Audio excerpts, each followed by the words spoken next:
Hey everyone, I'm Tyler with Leggari Products. We sell high-end epoxy coatings that you can use to renovate outdated countertops, floors, and more. Here at Leggari, we're all about showing you how our products can give your space that fresh new look. In this video, we'll take you through the step-by-step process on how we transform these countertops to get a high-end natural look. We used our Leggari stone kit with the dirty pour technique. Let's get started.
I'm gonna go over how to tape your edges before you do the Leggari stone kit.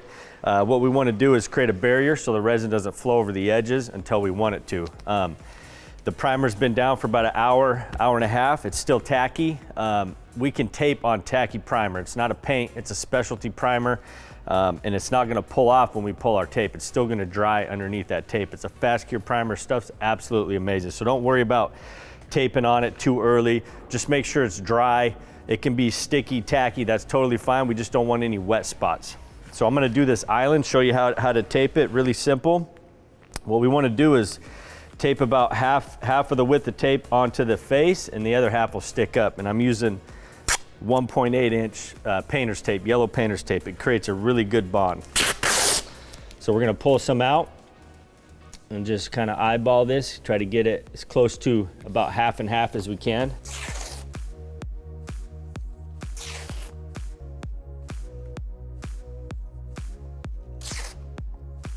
So I'll pull it out and then I'll twist the tape to get tension on it, and then I can kind of guide it where I want it.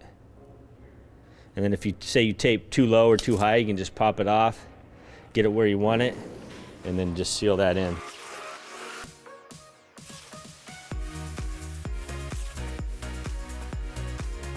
So there's one row. We're gonna do one more row on it to give it a little more rigidity, and I'm gonna try to keep it at the same height or as close to as I can. Doesn't have to be perfect.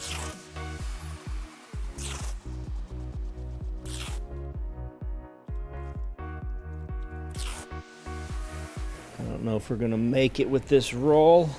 It's gonna be close.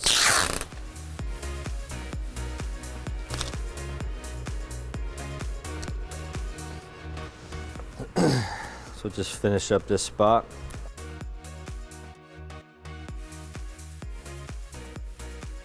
All right, so once we get the 2 rows of tape on there, now I wanna really press in our face, right? We wanna press that tape in really, really good. This is gonna minimize any of that epoxy running through the tape. Get our corners good. Just really press that down good. And again, don't worry about it peeling off our primers. Our primers are made to bond to basically whatever it's applied to. So it's not like a paint or a paint and primer.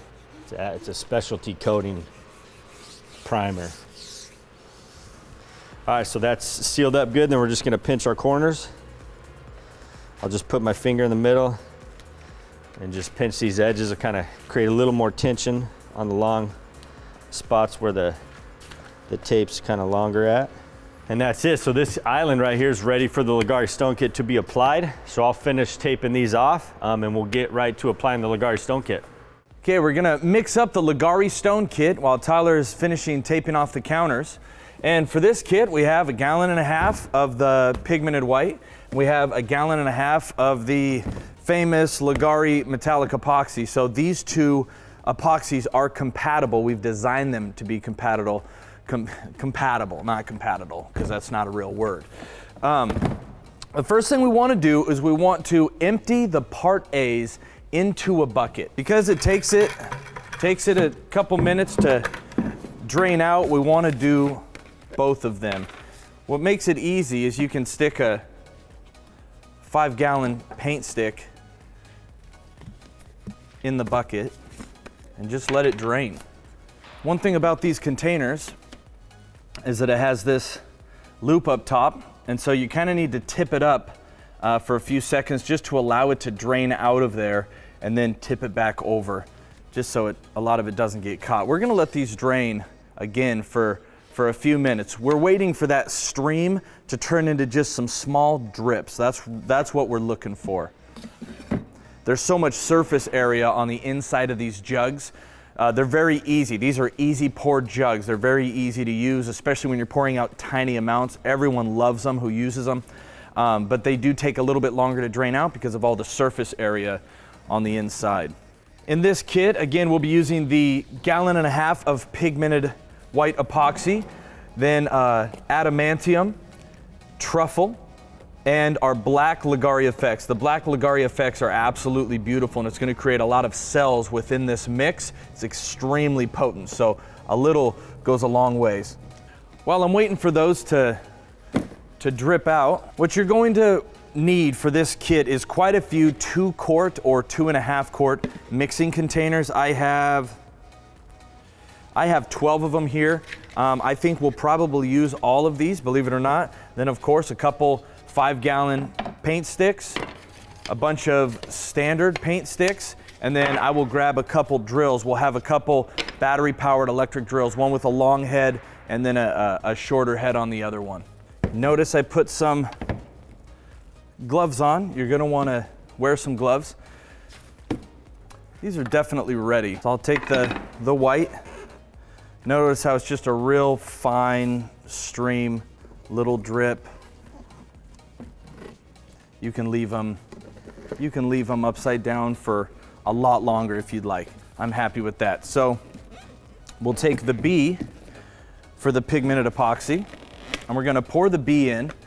What we're basically going to do is mix both of these kits up and then begin to separate it. So I'm gonna mix the pigmented white first. You can mix the clear up first if you'd like. And I'm gonna pour this B in, and then I'm going to mix it for a couple minutes, probably actually about 1.5 minutes, moving the drill up and down throughout the mix, all over, scraping the bottom and the side with the head of the paddle. And then I'll pour it into another bucket so that I can get a full mix again in it. It's very important that you pour the epoxy into another bucket and mix it again for about 30 to 40 seconds. That ensures that you have no soft spots on the counter. That's a good habit to get into. And we'll scrape the sides.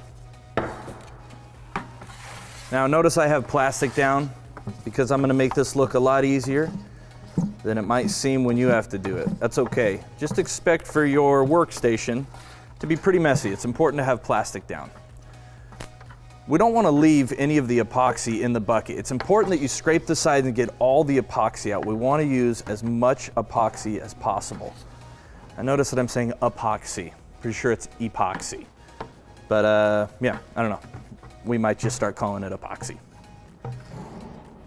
It's nice to have a couple rags around and some denatured alcohol just to keep your area clean, your hands clean. Makes for a lot cleaner environment. Now I'm gonna take and I'm gonna mix this for about 30 seconds.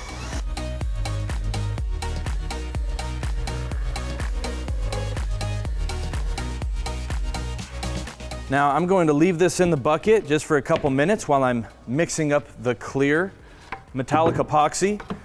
It's important to note, because a lot of people are attempting these looks using other brands of epoxy, and that's fine. Just know that that epoxy is going to set up a lot faster than our epoxy in the buckets. So I'm gonna set ours aside.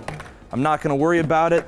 I got a few minutes to work on the clear now. We have lots of pot life with our resin. We've formulated them specifically to give you extra time to work with it. So now what I'm gonna do, just like with the white, I'm gonna pour the B in, or the hardener. I'm gonna mix it for about 1.5 minutes, same process as before. I'm not going to pour it into a second bucket because I need to add colors, and some metallics, and I need to mix it again anyways. So we will get our second mix when we mix in the colors. But again, it's very important that you always mix your epoxy twice and in a fresh container. I can't stress that enough. That's something that Tyler and I have used for years.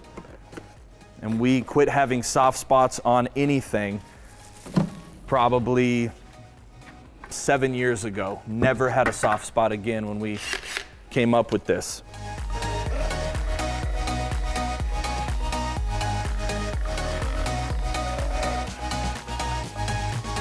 Now I'm going to take this larger drill head off, put on a smaller drill head, paddle wheel, paddle mixer, whatever you want to call it.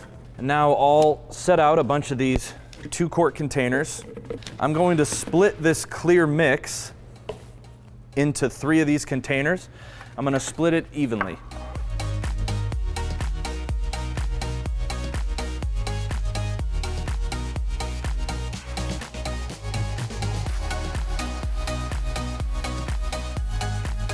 Again, you're going to have a messy workstation. Doesn't really matter, something I fully prepared on having.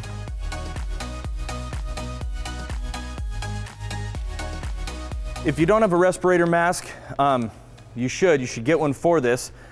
Have like a shop vac near it so it'll just be sucking up the residual flakes that are kind of getting in the air. Do it outside if you can.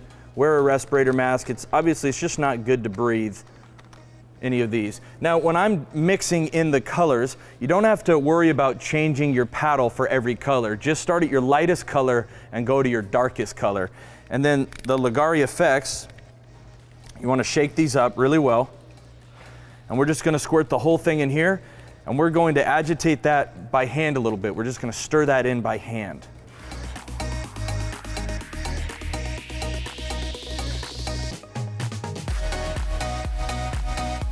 And all I'm doing now is I'm mixing that second time in the epoxy, and I'm also just submersing the metallics, and then these batches are ready to go.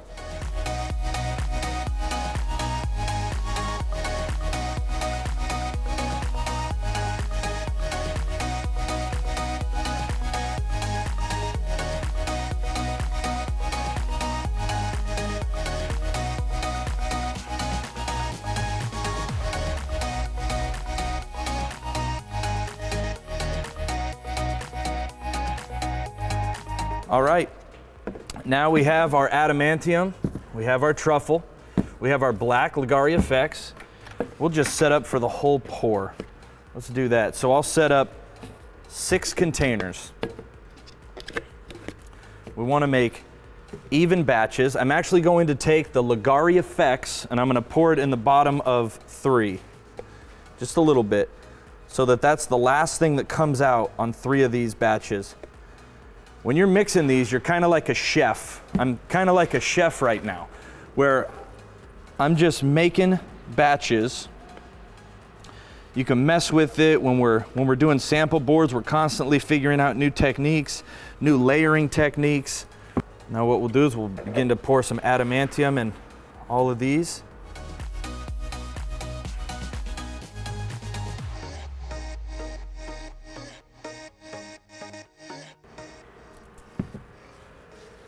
A little bit of the truffle.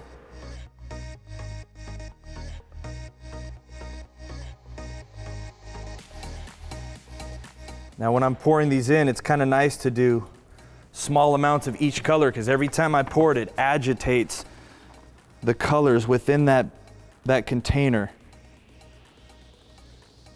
And that agitation is what helps with like the marbling effects and the cells.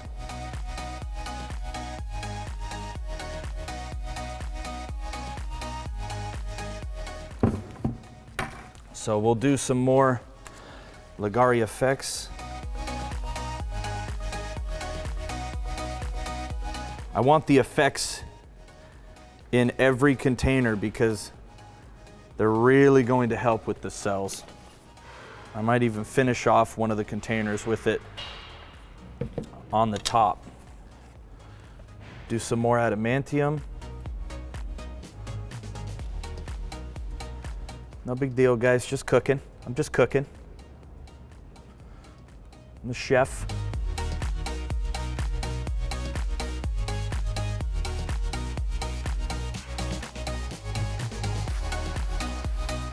All right, so adamantium's out. We'll do some more of the white.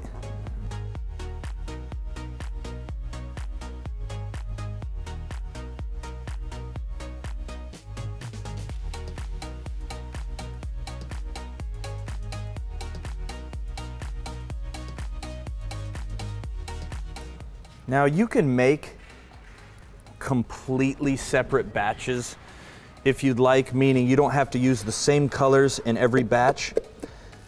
But when you see why we try to make every batch have at least the same tones, it makes it easy to have consistency across your counters. So if you have an island and a bunch of different sections of the counter, it makes it nice because I know if I put coffee in every one of these batches, then when Tyler's pouring it out, he knows that there's coffee in that batch somewhere. So he doesn't have to try to take one batch and make sure it goes across the whole counter. Even though he tries to do that, just as kind of a safety, if you make the batches close, you're gonna get pretty consistent looks across the whole counter. So then I'll just finish off this white. Maybe put a bunch in this one. Look at the mess, guys, it's awesome. That's why I got plastic everywhere. Just plastic everything off and then you won't stress out so hard about making a mess. Now I'm gonna take this Leggari Effects and I'm just gonna end on a couple of these batches. And then these things will be ready to go. All right, we'll give it to Tyler. Let him do his thing. That's it on our part.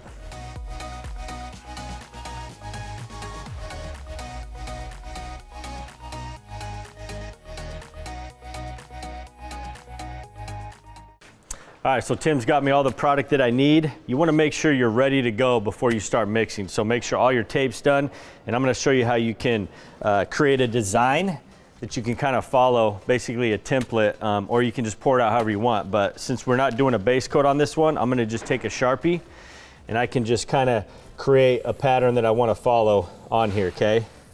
And you guys know me, I like to go more random, it looks more natural, so the more random shapes I can get out here, I think the cooler it's gonna look. So just real quick, just following it. And this is gonna give me something to follow as I'm pouring my pours out. And again, you don't have to follow it to a T, right? But that gives you something to start. And I would do this before you guys start mixing, that way you're not kind of messing around. And you can also draw out your kitchen on a piece of paper and really fine tune those to get them exactly how you want. Because if I follow these exactly, we're gonna have these type of veins. It's gonna look really cool. So we'll get started. I have 3 of these that have the white in the bottom. So I'm gonna start with this, and then I'm gonna kind of just switch off, do one that doesn't have the white in the bottom. You kind of wanna be cautious of how you're pouring this stuff out too, and I'll kind of explain that through the process. So since these cups are full, a lot's gonna come out right off the bat. So I wanna start out slow.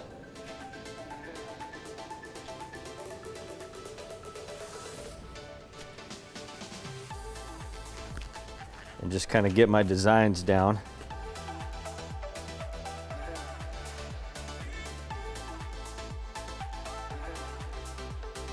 Notice I'm kind of going all over the counter. I don't want to just pour out one whole bucket in one area. So I'm gonna do a little in here, and I'm gonna go around to the other spots on the counter. And then we'll jump over to here, and we wanna just kinda keep that pattern going, that really random pattern going that I have over there.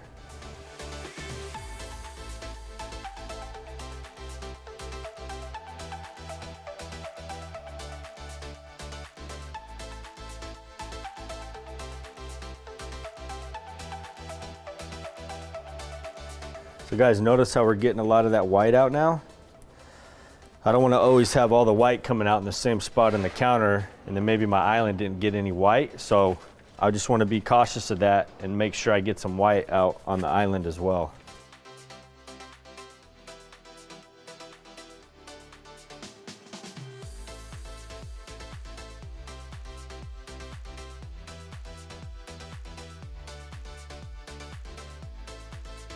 So now we're getting down to a lot of the white, so we're gonna jump back out here because you can tell there's not a lot of white out here. And we're just gonna hit different spots.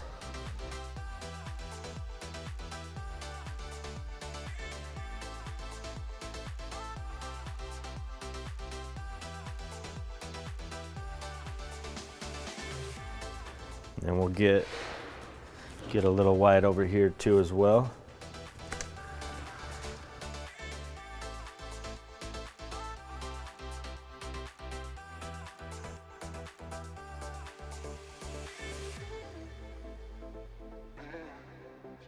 All right, so that bucket's done.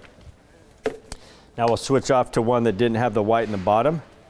And then we're just gonna go in between these. I don't wanna pour a bead out right next to another one because this still has to level out a lot. So I'm gonna start splitting the gap. And every time it gets closer and closer, I just keep splitting that gap with the beads. And I don't have to necessarily follow this pattern unless you want. There's a lot of ways you can do this. We'll kind of just make another pattern right through here.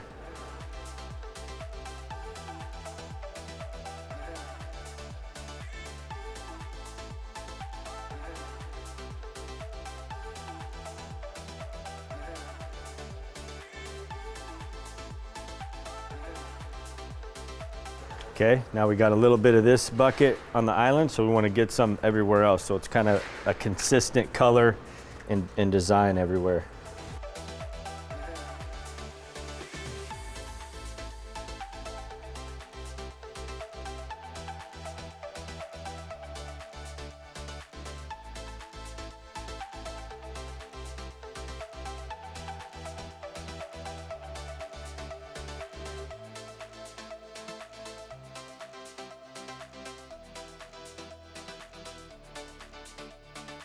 Got a lot of white left, so we'll come out here.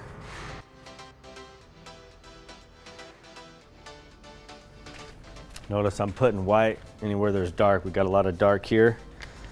So we'll kind of split this up with a little white.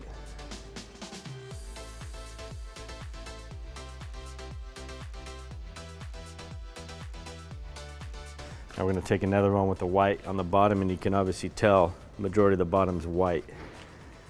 And so maybe we'll start pouring out of here because you can tell we got a lot of white in this area, not a lot of the dark colors. So the first pour out of this is going to be relatively dark.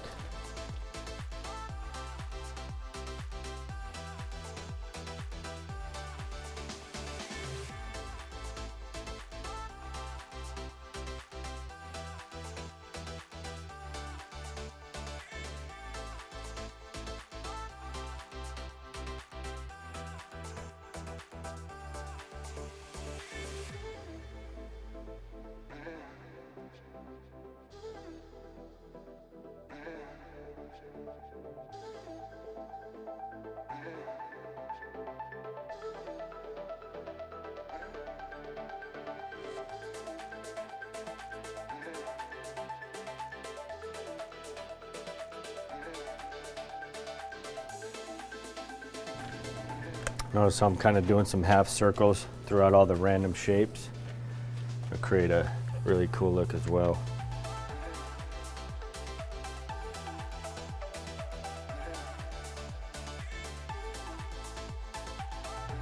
And you can see all the effects we're already getting from our Leggari effect black pigment without even spraying it or anything, just naturally happening. So I think we'll get some more brown in this area with the next one.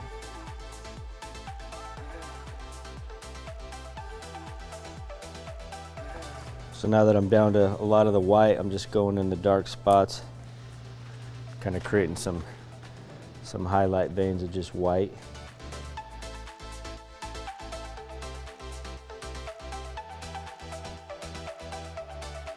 All right, so I'm gonna take the one that doesn't have the white in the bottom, and we're gonna start pouring that out, check the color, see what we're getting out, and then we might kind of switch around to kind of make all these evened out as far as, you know, light, dark spots.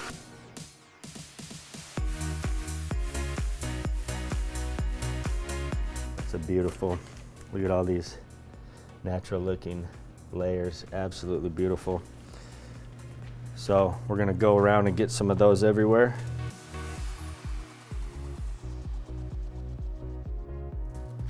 And when I'm going over tight spots, you can see how I go really fast.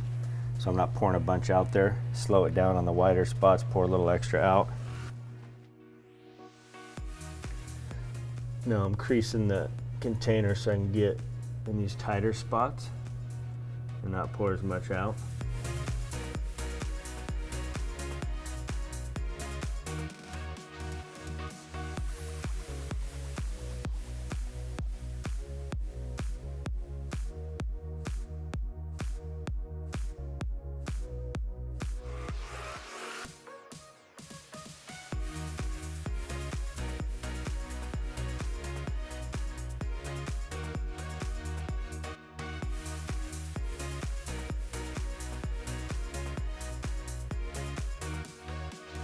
So another thing you want to be aware of, I'm trying not to pour big piles right next to the tape.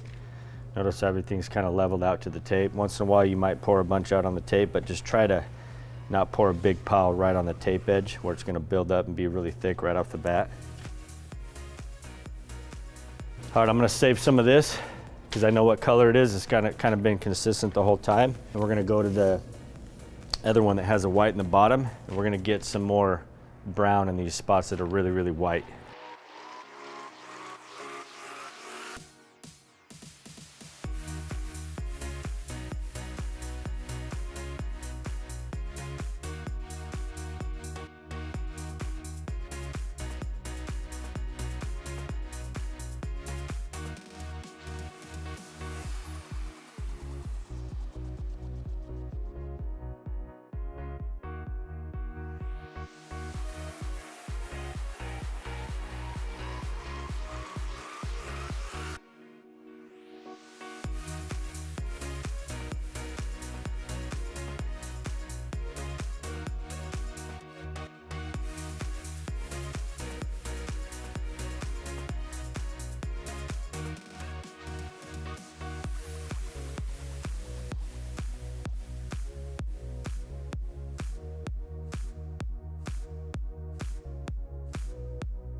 All right guys, so I got my last bucket. I want to be a little more precise with how I pour it out. I don't want to be pouring a lot next to these big piles because they're still going to level out a lot. So I got the back counters filled up pretty good. So we're going to start out on the island and kind of help fill in some of these spots.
So guys, what I'm doing now is just kind of following some of the vein patterns that we have out while I'm filling spots in. Like, see, I'll run this pattern kind of around and bring it back out, look really cool. So I'll just follow a hard edge that we have out there.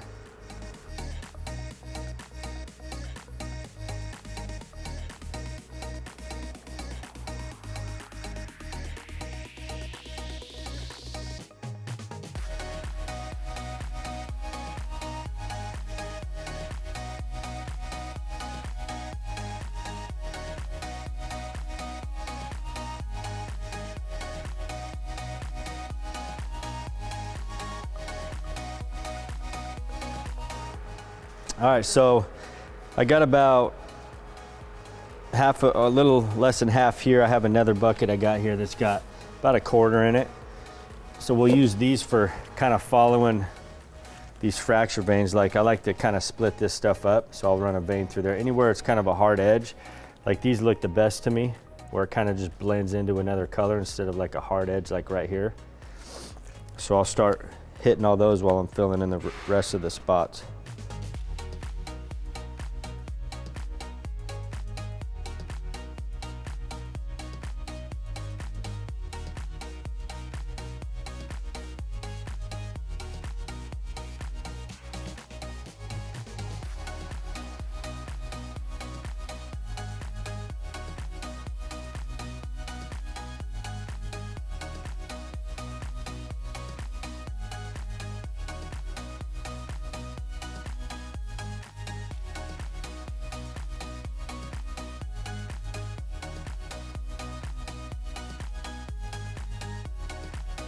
All right, guys, I got plenty left, so we're just gonna go around fill in these last spots, and then we'll just start following some of these veins, highlighting some of the designs. Now, like Tim said, we don't recommend, you know, just using a random epoxy. Our epoxy is formulated for extended working times, and that's why we're able to do pours like this with them sitting in the bucket. Although we don't, you know, we want you to work quick, get it out as soon as you can. But this resin's perfect for this type of application and technique. All right, so now that I got a small amount in the bucket, I'm gonna pinch this tight, and I'm gonna start doing some really tight veins. Anywhere there's kind of just like a solid edge, we're gonna start blending those in. Like right here, I'm gonna just follow this edge.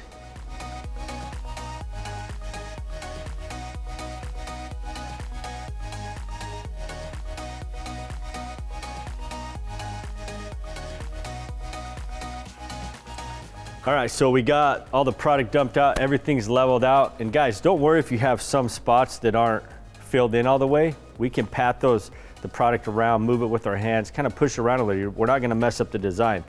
So what I'm gonna do now, even though we have everything filled, we even have a little product left over. So you should have plenty. Just make sure you're jumping around the counters, pouring everything out in random spots.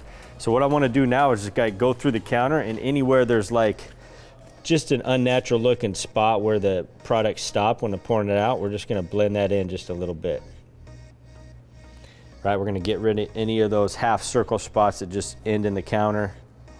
So that's all I'm looking for right now. Like this little guy looks like a little drip. Just run your hand across it. Once you spray this, it's all gonna even out and look like a natural slab of stone. So we got like a little squiggly line here. Just run our finger through that. And notice how I'm going with the pattern. I don't want to just come across out. I want to kind of stay with the pattern. Here's another spot right here. So we're just going to kind of start blending that in.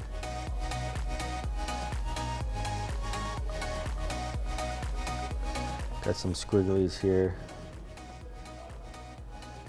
I think the island looks really, really good. So we'll just continue looking through the counter, other spots. Anywhere there's just kind of like a hard edge, this kind of leveled out nice into the back wall. If you have some spots like right here, it's kind of just a half circle. You just blend that into the wall a little bit, and you won't be able to tell once everything's done and starts to marbleize out. Right here we got a little mark. Just kind of blend that in. And again, you can't screw it up as long as you're going with the pattern, right? I don't want to just run my hand across all these veins because that's going to screw that up. I want to go with whatever design I have out here. So sometimes it's hard to get your pores out to the edge, and it's even good to do maybe 2 tape edges. That way if you hit your wall or tile or something. But if you have a spot where it hasn't got all the way to the back, we just kind of move the product around, right? Push it back in there. It's really, really simple. There's plenty of product out here where you shouldn't have an issue with the stuff leveling out and covering everywhere. All right guys, so what I'm gonna do next is spray clear isopropyl alcohol, 91% or higher.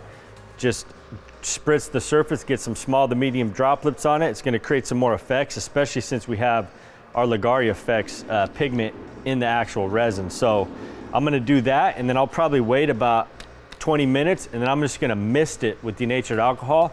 That's gonna make this thing lay out just absolutely glass smooth. So if you guys don't want more cells and more of a dramatic effect, just mist it with denatured alcohol, and that's not gonna create all the cells and the random designs and stuff you're gonna get from doing the dispersing effects.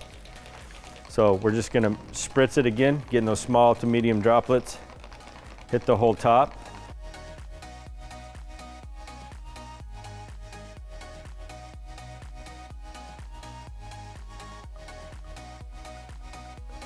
See, and I just noticed a spot right here. It's almost like a jelly bean.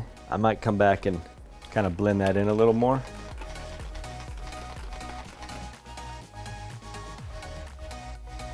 All right, so if you're spraying isopropyl denatured alcohol in a house, unventilated area, wear a mask. We don't want to be smelling those chemicals. We're in a massive warehouse, a lot of airflow, so we don't really have those issues. But I'm gonna show you how to do the shape over here that I was spraying and didn't really like.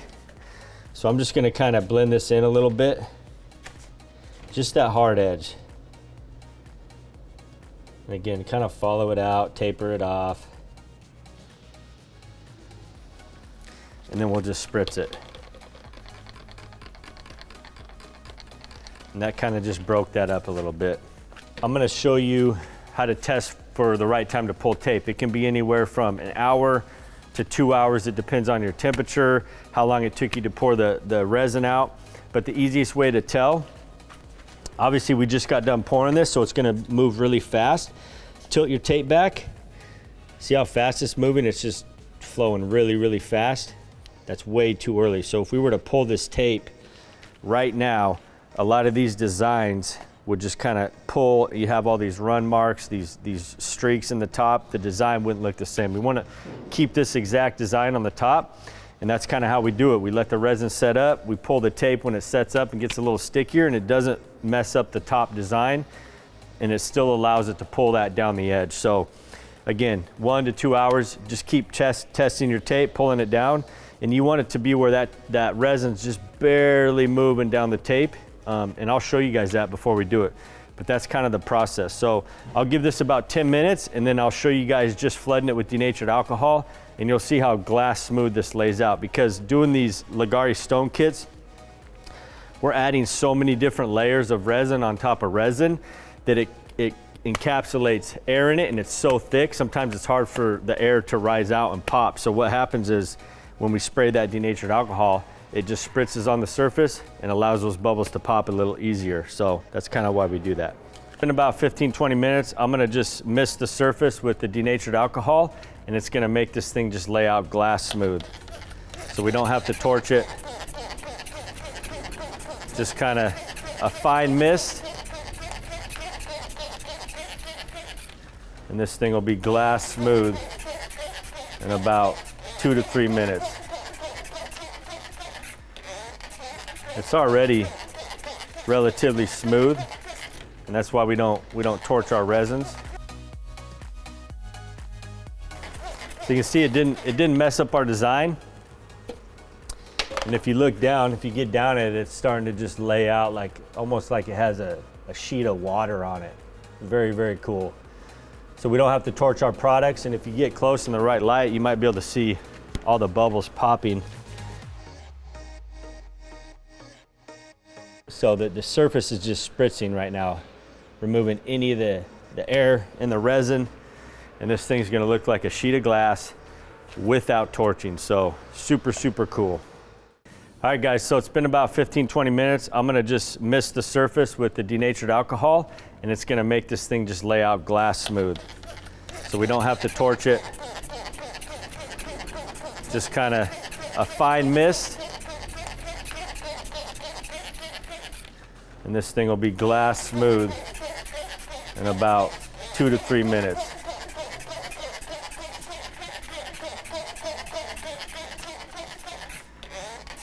It's already relatively smooth, and that's why we don't torch our resins. So you can see it didn't mess up our design. And if you look down, if you get down at it, it's starting to just lay out like almost like it has a sheet of water on it. Very, very cool. So we don't have to torch our products, and if you get close in the right light, you might be able to see all the bubbles popping. So that the surface is just spritzing right now, removing any of the air in the resin, and this thing's gonna look like a sheet of glass without torching. So super, super cool. All right guys, it is time to pull the tape. And these are gonna look absolutely beautiful when they flow over that edge. So I'm gonna show you what we're looking for when I pull this tape. Now remember, when I showed you earlier, it was moving really fast. So when I fold this down, it's moving really, really slow. I don't even know if you can pick it up, but it is moving. So that's what we're looking for. When I pull this tape, it's gonna all start flowing off the edge. Now, just remember, these aren't very big edges. If you're doing thicker edges, like 3-inch, 4-inch edges, you're gonna wanna pull it a little earlier. That way it can flow a little better.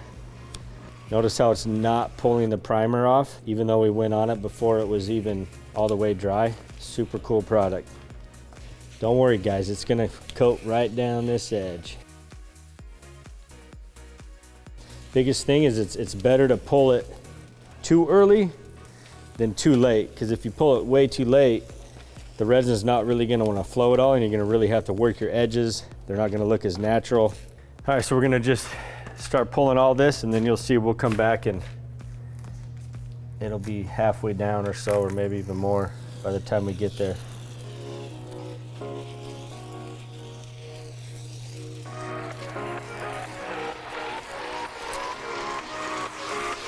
Oops. All right guys, you can see it's starting to drip. So what we're gonna do, I'm gonna just run my hands just the spots that aren't coated yet and help coat those in. Notice I'm not hitting the whole edge, just the bottom spots that aren't all the way coated. And that's gonna help get rid of these runs and let this just flow over nice and easy. So yeah, so it's just surface tension that's creating all these runs and not letting it evenly flow over, and so that's what we're kind of getting rid of. We're slicking off the entire surface with epoxy, and once we do that, it'll allow it to just flow over nice and evenly. And don't worry about messing up your design. It's still gonna flow over. So just want to make sure everything has got a coat of epoxy on it. Again guys, it's obviously better to pull it a little earlier than to wait too long to where maybe your resin isn't going to move at all, and then you're kind of stuck with trying to fix your edges. So just keep that in mind. If you think it's time to pull it, it usually is. All right guys, so now that all the surface tension's kind of gone, we've coated the whole edge with epoxy. You can kind of see this is where we started. It's almost all the way to the bottom. So again, don't worry about messing up your design. So we'll let this drip a little, and then I'll go over scraping your bottom edge with the paint stick to remove the drips. All right guys, I'm gonna go over scraping your drips, okay? It's pretty sticky right now, so I wanna use a flat blade, something really skinny to kind of just shave that off. If I take a paint stick, it's just gonna build up on that paint stick and wind up sticking back on the edges, just kind of creating more work for you. So best thing to do, take a flat putty knife, something just really skinny, and we're just gonna shave that off. You can see how sticky it's getting. So I might have to hit this maybe one more time here in about half an hour, but it's better to scrape these drips and have to sand them flat. Gets rid of a lot of work by just scraping these flat. And then I'll clean it off and then just kind of move on and Keep scraping all the drips off. All right guys, so I showed you how to do the Leggari counter kit, pull your edges, what you're looking for, scraping the edges, and counters are pretty much done. Only thing left is just periodically watch our drip edges, scrape those. A few things I want to talk about is when you're doing Leggari effects or spray paints in the epoxy, you always want to do a top coat over that to lock that in. Either use our glaze coat or our urethanes. They come in gloss or matte. We really have a top coat for basically any application that's going to protect those and lock any of those effects or spray paints into the countertop. We made it to the end. Thanks for watching, everyone. Before we show you how beautiful these countertops turned out, I want to remind you, if you're not already a Leggari subscriber, click the red button now because we have some awesome videos coming soon and we don't want you to miss it. Now let's take a closer look.